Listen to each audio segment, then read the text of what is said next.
ഏലപ്പാറ ടൗണിൽ അലഞ്ഞുതിരിയുന്ന കന്നുകാലികൾ കാൽനട വാഹനയാത്രക്കാർക്കും വ്യാപാരികൾക്കുമടക്കം വലിയ തലവേദനയാണ് സൃഷ്ടിക്കുന്നത്.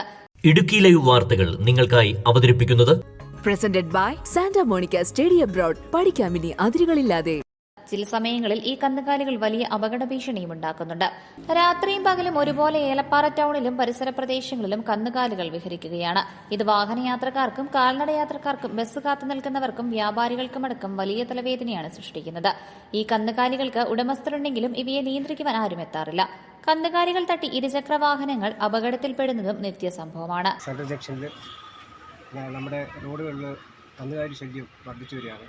ഈ കന്നുകാലി ശല്യം കാരണം കഴിഞ്ഞിടയ്ക്ക് തന്നെ ഒരു അപകടം തന്നെ ഉണ്ടായി. ഇതിൻ്റെ ഉടമസ്ഥർ ആരാണെന്ന് വെച്ചാൽ അത് പഞ്ചായത്ത് കണ്ടുപിടിച്ച് ഈ കന്നുകാലികളെ അവരുടെ സ്വന്തം വീട്ടിലേക്ക് കൊടുക്കണമെന്നും എത്രയും പെട്ടെന്ന് പഞ്ചായത്തിൻ്റെ ഇത് നടപടി സ്വീകരിക്കണമെന്നാണ് നാട്ടുകാരുടെ രീതിയിൽ ഞാൻ അഭിപ്രായപ്പെടുന്നത്. രാത്രി സമയങ്ങളിൽ പ്രധാന പാതയിൽ തമ്പടിക്കുന്ന കാലിക്കൂട്ടങ്ങൾ വലിയ അപകടക്കിടിയാണ് ഉണ്ടാക്കുന്നത്. പ്രധാന പാതയായതിനാൽ നിരവധി വാഹനങ്ങളാണ് രാത്രിയും പകലുമായി ഇതുവഴി കടന്നു പോകുന്നത്.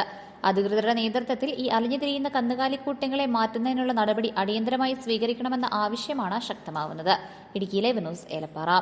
ഇടുക്കി ലൈവ് വാർത്തകൾ നിങ്ങൾക്കായി അവതരിപ്പിച്ചത് presented by Santa Monica study abroad. പഠിക്കാമിനി അതിരുകളില്ലാതെ.